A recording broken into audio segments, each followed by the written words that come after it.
beautiful beings. It's Maya Joy and welcome to my brand new series where I am going to be answering your questions about my journey. All week long we will have daily videos answering the questions that you have posed to me. And Wednesday and I'm back with more of your difficult questions. Self-doubt. Two questions on this. Have you ever dealt with self-doubt? And have you ever gone through a period of time when you experienced self-doubt and self-esteem issues on your life path, and how did you cope with it? Yes, I've dealt with self-doubt. I truly believe that every single honest human being who walks on this planet and talks to you about their journey will tell you that they've faced self-doubt not just once, but many times. We are meant to have these periods of self-doubt. These are the periods where we question our journey, and yes, that can be hard. And it's hard for me. Every single time it's hard for me. But if I didn't go through those periods where I doubted my abilities, or I doubted my character, or I doubted my impact in the world, then I wouldn't ask myself, what is my character? What is my impact? What are my gifts? Like, usually when I experience self-doubt, it's for a reason. And usually that reason is I've had a setback, or I feel like there's something like I'm meant to be doing that I'm not doing, or there's something that I am doing but I'm not doing it at my full capacity. Like, usually there's a reason. So typically I ask myself, okay, I'm doubting myself. What is the reason?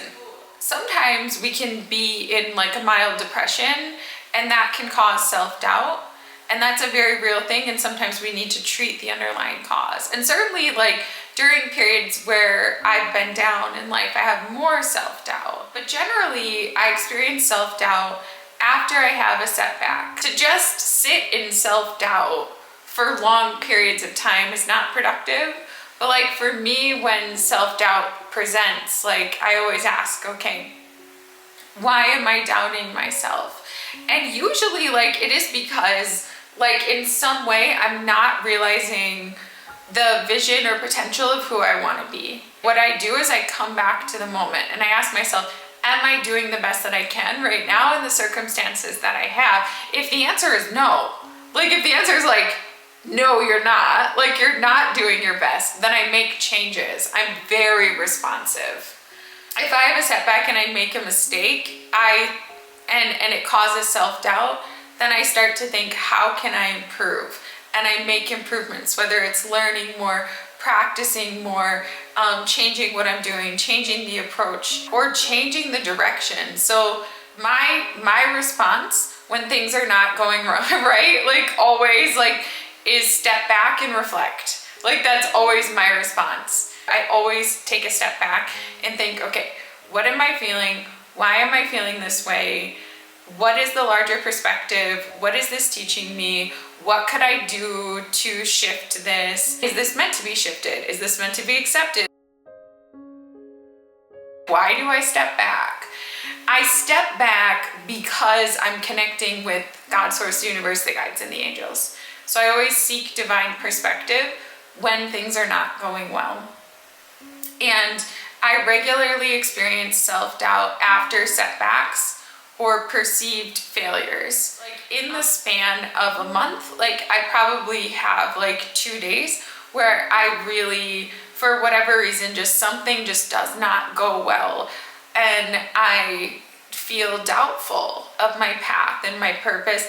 And then I step back, and then I pray, and then I zoom out, like, in my vision, and I try to look at the big picture of my life. Not just this moment, not just this setback, but like the big picture. And I ask, why did my soul come here? What is the greater purpose of my life? Could this be leading me to that greater purpose? Do I need to refine? Do I need to shift my path? And I don't really step back into the world. Like, I always withdraw from the world to reflect until I've had an insight, and then I implement the insight. And I mean, so far in my life, I've always had an insight, and then I've always implemented it, and then I've moved forward at least for a while. That doesn't mean that, like, I never experienced self-doubt again, but like, I will make a refinement and then move forward, things will improve, and then I may have another setback. That's what life is. But yes, I've experienced self-doubt. When I do, I introspect. I just keep thinking of like the Hermit card. Like I do a mix of like the Hermit card in the tarot and the Hanged Man. Like changing perspective, getting distance. Zooming out is really important. I don't know if you guys know what I mean by that, but like you need to look at your life as a whole, not just this moment. Comparing yourself to other people, as they say, comparison is the thief of joy. If you're going to compare, the only thing that you can compare to is like, imagine if another person was in your body, in your life, in your circumstances. Now, sometimes that can be helpful because like you imagine like, okay, if you're in my circumstance, like if you're in my life, like if this person was in my body, what might they do? Sometimes that can actually bring you solutions. Like, oh, they would probably do this. Let me try that. Self-doubt. Sometimes like if you're experiencing self-doubt, you need to go back into your Goldilocks zone.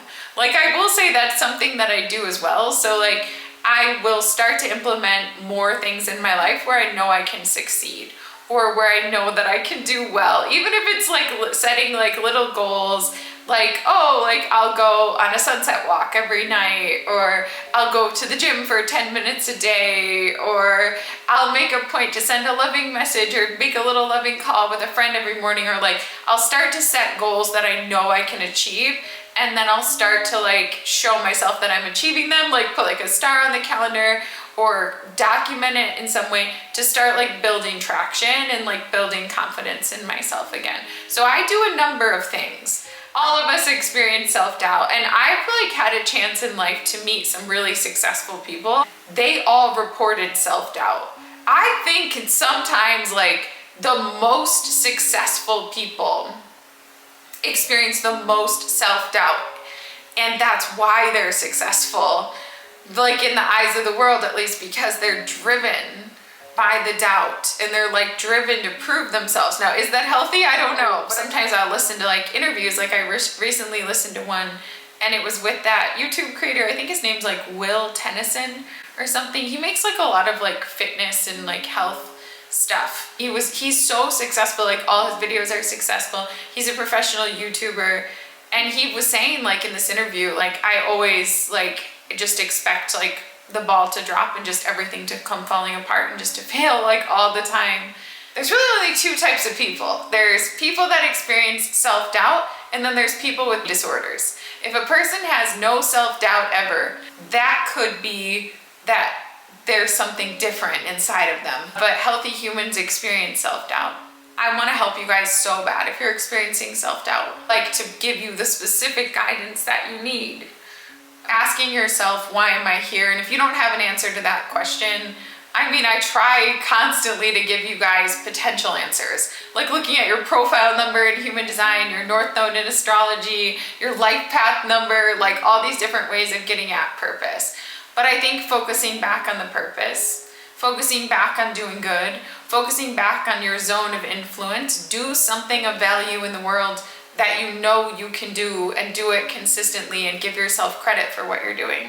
So even if it's like maybe you're not working or something, but like you could volunteer at the Humane Society, they need someone, or the library, they need someone, and like you go consistently and like somehow document that you did that in a way that you can see. I really like stars on the calendar, or putting like little notes on the wall, like, oh, I went this day and then I went that day, so that you start to build confidence and traction again. So if you're constantly comparing, you will feel bad almost all the time. I compare myself to myself, and sometimes that doesn't feel so good. That's the only comparison that I do. But I think just like honoring my journey and trusting in my own goodwill and like my own good nature has helped me overcome self-doubt. But honestly, the spirit world has helped me a lot too, because when I do get in self-doubt, 100% of the time they send someone into my life with a message of how my life has positively impacted them, like in a real significant way. And that usually pulls me out of it.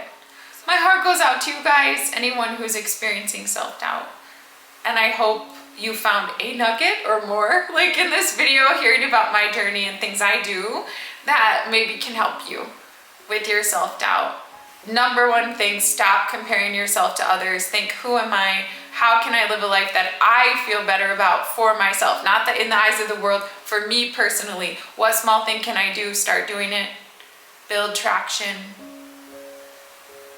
Fundamentally, you are the one that decides